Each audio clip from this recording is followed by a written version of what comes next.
Children are dying. Lull nodded. That's a succinct summary of humankind, I'd say. Who needs tomes and volumes of history? Children are dying. The injustices of the world hide in those 3 words. Quote me, Duker, and your work's done. Thanks for joining me. This is Jessie, and this is my channel, The Caffeinated Bookworm, and today I am going to be attempting to provide you with a review of Deadhouse Gates, which is the 2nd book in the Malazan Book of the Fallen by Steven Erikson. And when I say try, when I finished this book, I was so broken. I don't get that way with books very often. I read books and I move on to other books, and it takes a lot for a book to really affect me in the way that this book did. It was heavy and it was exhaustive in every sense of both of those words, both literally and metaphorically. Every time from beginning to end, every time we came to Duker the historian, I could feel his overwhelming sense of exhaustion with everything. And it was a pretty intense book. And so I'm going to admit that with the number of characters and the movement from these long scenes with certain groups to, the next long scene with certain groups, I got a little bit disoriented through most of the book. And it took me a few minutes, a couple paragraphs, to get reoriented into who we were moving to in the next scene. And then I have to go back and maybe reread a little bit, which may have lent to the amount of time that it took for me to make it through this book. I did do an earlier video where I talked about Malazan and how I felt about her character and what made her into the person that she became, along with her relationship with Haborik and Bowden. Haborik is the High Priest of Fener, previous High Priest of Fener, missing his hands because they were chopped off when he was excommunicated, and Bowden is the brute who cut off somebody's head after the culling of nobility at the beginning. And so Malazan has kind of taken to these 2 people, and she has internal struggles with herself as well as external struggles with them, because she is so broken from who she was before this culling took place. There is going to be spoilers in this video, and so if you don't want spoilers, I do recommend maybe not watching this video, because I'm having such a hard time formulating my words for this that it's going to be difficult for me to keep those spoilers out of here for you. And I do apologize for that. So we do find out later that Malazan got into an argument with her sister, Adjunct Tavor, and it was one of those spats that you start it and you just want to, I think it's just one of those things that's either born of a deep pain or the need to be right or pride, and you just don't think it's going to get as far as it did. But it does, and then it ruins your relationship, and it's earth-shattering, and it creates gulfs between 2 people.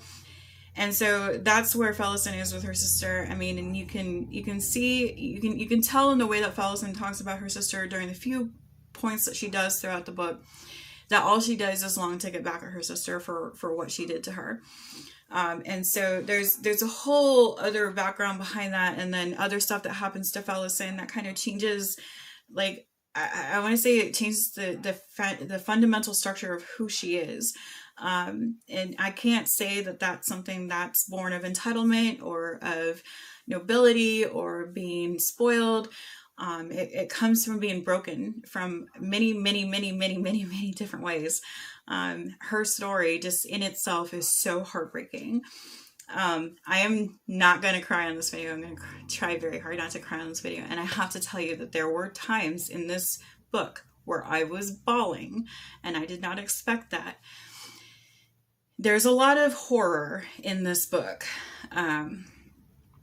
You read things, and the writing is so magnificent that it reads just as history in some of these places where this horror is taking place.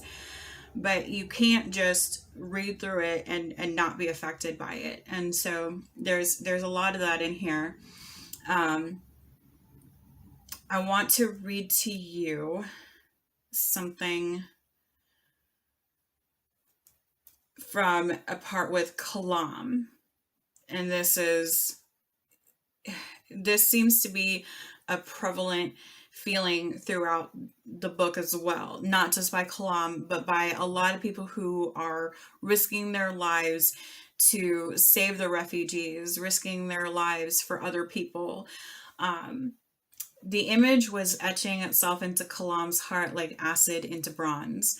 His limbs felt cold, as if his own claim to life was withdrawing, pooling in his gut. I cannot save him.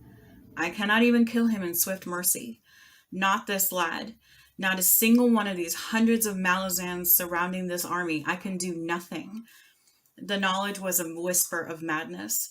The assassin feared but one thing that left him skeined with terror: helplessness. But not the helplessness of being a prisoner or of undergoing torture. He'd been victim to both, and he well knew that torture could break anyone at all. Kalam feared insignificance. He feared the inability to produce an effect, to force a change on the world beyond his flesh. It was this knowledge that the scene before him was searing into his soul. I can do nothing. Nothing. And there's so many parts in this book where humanity is really just bored into your soul as you're reading it. Not the ugly parts of humanity, not the beautiful parts of humanity, but the parts of humanity where it's both happening at once. And there's so much gray in this also. Like, you read things and you know that this person is justifying what they're doing, what they're saying. They're justifying it in their head. And it's unbearable in some places.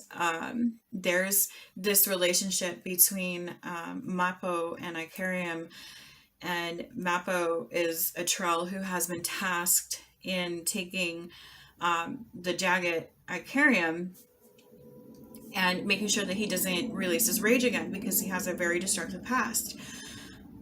Icarium doesn't remember any of this. Mappo is entrusted with not only keeping him from his rage, but also taking him to what is eventually, from what I understand, supposed to amount to justice.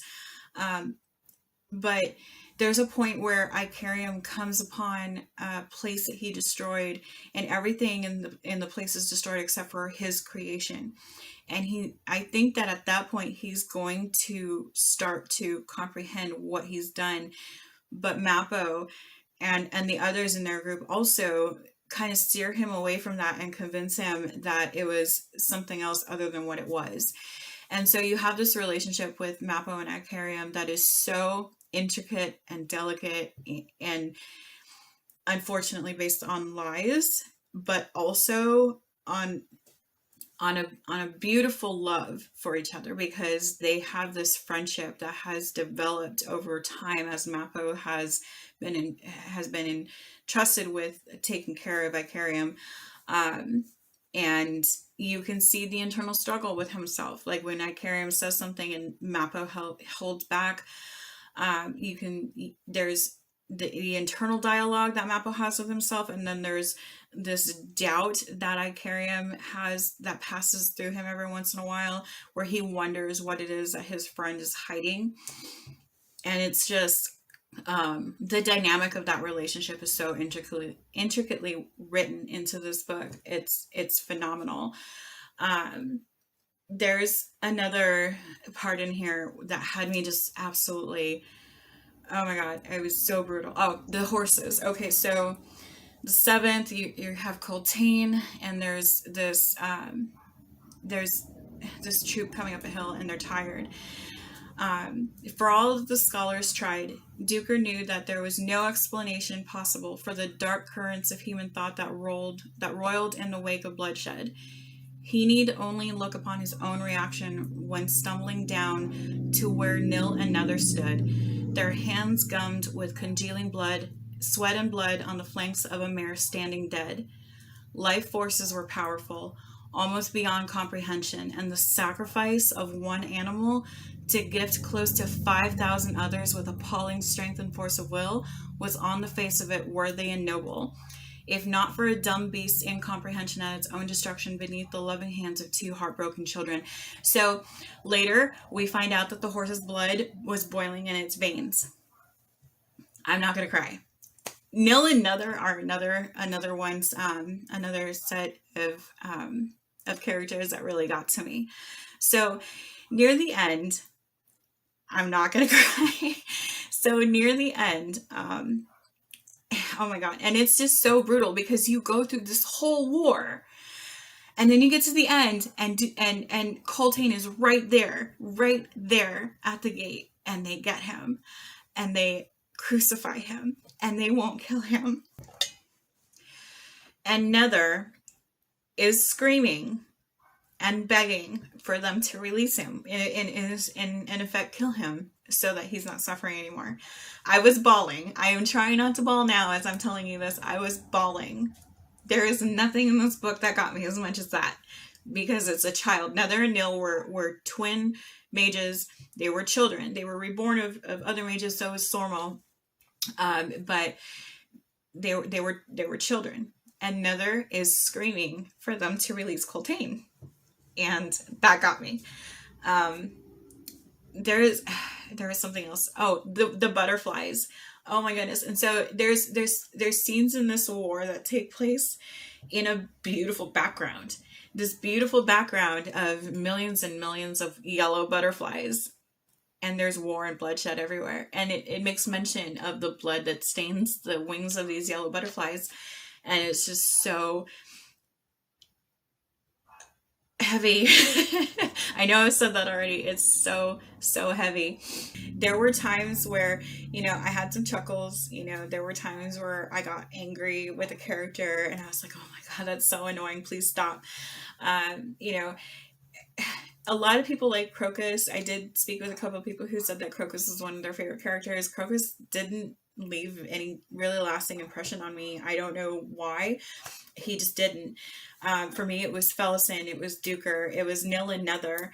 And those are the people who really left those lasting impressions on me. I did not like Selgalam, I think his name was, the assassin who came for Kalam on the ship. And these monsters also, the zombie dragon, the Soul Taken, the divers. You make your way through this book, and it's just part of the world, and it's incredible how he writes this. Like I said, he writes these things in here, and you can tell that the world is so completely realized that you almost wonder if Erikson got a glimpse into this other world himself. Like, is there, in the multiverse out there, is this world out there? And Steven Erikson is just writing his history. That's how fully realized these books are. Even right down to the minutia of the people, the emotions, the internal struggles, everything. It's so fantastic. And so as I try to come to an end here, because I know I can't just keep going on about this, in the end, I find the best way to come to terms with this book was asked of Duker by the captain. Do you find the need to answer all this, historian? He asked. All those tomes you've read, those other thoughts from other men, other women, other times. How does a mortal make answers to what his or her kind are capable of? Does each of us, soldier or no, reach a point when all that we've seen, survived, changes us inside, irrevocably changes us? What do we become then? Less human, more human, human enough, or too human? Thanks for joining me again. Like and subscribe below. You have a wonderful day. Hi, really quick. I just wanted to interject here because I realized as I was rambling on and trying not to cry on film that I missed a couple things that really meant a lot to me in this book. One of the things that I just absolutely adored is at the end, Mappo chooses to save 2 dogs. And I already told you there was going to be spoilers, so I hope it's not too much of a spoiler if you haven't read it already, but that part touched me so much. Amidst all the death and destruction in these books, just the fact that the writer took the time to have a character take the time to save 2 dogs. It changed the story for me. I know it's like right at the end, and it might not mean anything to a lot of people, but it changed the story for me. Also, like, there's a world there that leads to other worlds, and you can see like the group, and I think it was Crocus. Like, he has this moment where he's just like, I'm not even dust in the wind. I mean, there's so many worlds. There's so many worlds within these worlds, and it's all linked right here, and we are nothing. And there's a point where dragons fly by through the Warren, and they don't even really pay any attention to them, and that says a lot. Um, and then there was something else. Oh, the Bocaral. So the familiar, Crocus's uncle's familiar, comes back at the end, and I mean, there's a reasoning behind it, because he's going to be taking place as the guardian. But I mean, still, the fact that it came back, and then like you get a sense that it had been there with them the entire time, kind of fighting along with them, protecting them, and just these little things, in the book. And I know I'm starting to notice that it has a lot to do with animals. Um, the horses, the way that people treat their horses, the main characters, the fact that Duker, once he realizes that he's not going to make it out of this, and this is something I forgot to mention, Duker releases his mare. He realizes that he's not going to get out of the insanity of the moment that is happening, and he releases his mare, and they question him, and he's like, she can go. She needs to go. She needs to go. And he releases her. And that's another one of those moments in the book that just, the compassion that Steven Erikson writes with, even amidst the grotesque brutality that is throughout this book, is absolutely stunning. All right, I'm done. Have a great day.